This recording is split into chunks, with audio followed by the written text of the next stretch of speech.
ہم سے چوروں پہ جو فرمائے کرم، خلعت زر بنے پشتاروں کے۔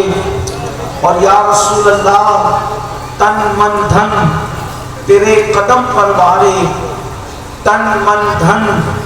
تیرے قدم پر بارے، کیا نصیبیں ہیں تیرے یاروں کے، کیا نصیبیں ہیں تیرے یاروں کے۔ سب یاروں کے نصیبیں تو بلند ہیں، مگر خاص صدق و عدل و کرم و ہمت میں، صدق و عدل و کرم و ہمت میں چار سو شہرے ہیں ان چاروں کے، چار سو شہرے ہیں ان چاروں کے۔ اور پھر چاروں کی شان بیان کرنے کے بعد پھر کہتے ہیں کہ یا رسول اللہ صلی اللہ علیہ وآلہ وسلم چار سو شہرے ہیں ان چاروں کے۔ اور بحر تسلیم علی میدان میں، بحر تسلیم علی میدان میں سر جھکے رہتے ہیں، تلواروں کے سر جھکے رہتے ہیں تلواروں کے۔ تو نتیجے پر پھر یہاں آتا ہے معاملہ کہ کیسے آقاؤں کا بندہ ہوں رضا، کیسے آقاؤں کا بندہ ہوں رضا، بول بالے میری سرکاروں کے، بول بالے میری سرکاروں کے۔ آج کی یہ محفل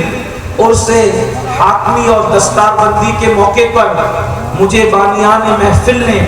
جس عنوان کے حوالے سے پابند کیا ہے، اسی مناسبت سے میں نے قرآن مقدس کی چند آیات مبارکہ کی تلاوت کی ہے۔ اللہ رب العزت اس کے متعلق مجھے حق کہنے اور آپ سب کو حق سن کر اس پر عمل کرنے اور اسے عام کرنے کی توفیق عطا فرمائے۔ دنیا کے اندر اگر 73 فرقے ہو چکے ہیں، اگر ہو چکے ہیں، تو 72 فرقوں پر گمراہی کا حکم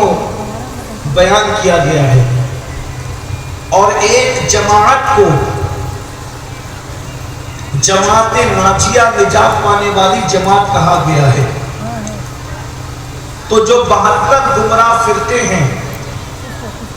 ہر فرقے میں کسی نہ کسی کی توہین، کسی نہ کسی کی گستاخی پائی جاتی ہے۔ بس ایک ہی گروہ اور جماعت ایسی ہے کہ وہاں کسی کی توہین نہیں ہے، بلکہ تصور توہین نہیں ہے۔ اور جو بندہ توہین کر لیتا ہے وہ اس جماعت سے نکالا نہیں جاتا، بلکہ وہ خود بخود نکل جاتا ہے، اس لیے کہ وہ جماعت اتنی سلجھی ہوئی ہے، اتنی نکھری ہوئی ہے، اتنی سجی ہوئی ہے، اور اس کا معیار اتنا بلند ہے کہ اس کو انگریزوں کی میز پر بیٹھ کر ترتیب نہیں دیا گیا، اس کو بادشاہوں کی ضرورت کے تحت نہیں بنایا گیا، بلکہ وہ جماعت ناجیہ صفہ کے چبوترے پر ترتیب پائی ہے۔ اگر آپ کسی بھی 72 فرقوں میں نام لے کسی کا، تو یہ ادنا سا طالب علم کسی نہ کسی بزرگ کی توہین آپ کے سامنے ان کے برابر رکھ دے گا۔ لیکن جب وہ ناجیہ جماعت جس کو اہل السنہ کہتے ہیں، اہل سنت و جماعت کہتے ہیں، یہاں کسی کی بے ادبی نہیں ہے، نہ ماں باپ کی بے ادبی یہاں گوارا ہے، نہ استاد کی بے ادبی یہاں گوارا ہے، نہ یہاں مزارات کی بے ادبی گوارا ہے، نہ یہاں ملت کی بے ادبی گوارا ہے، نہ یہاں کتاب کی بے ادبی گوارا ہے، نہ یہاں قلم کی بے ادبی گوارا ہے، نہ یہاں صحابہ کی بے ادبی گوارا ہے، نہ یہاں اہل بیت کی بے ادبی گوارا ہے، نہ یہاں انبیاء کی بے ادبی گوارا ہے، نہ یہاں اولیاء کی بے ادبی گوارا ہے، نہ یہاں اللہ کی بے ادبی گوارا ہے۔ اسی لیے تو آپ دیکھیں جہاں پر انسان سراپا ادب نظر آئے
اس شان کی کوئی بات اگر 14ویں صدی میں کرتا ہو تو اس کا بھی پتہ بتاتا ہے۔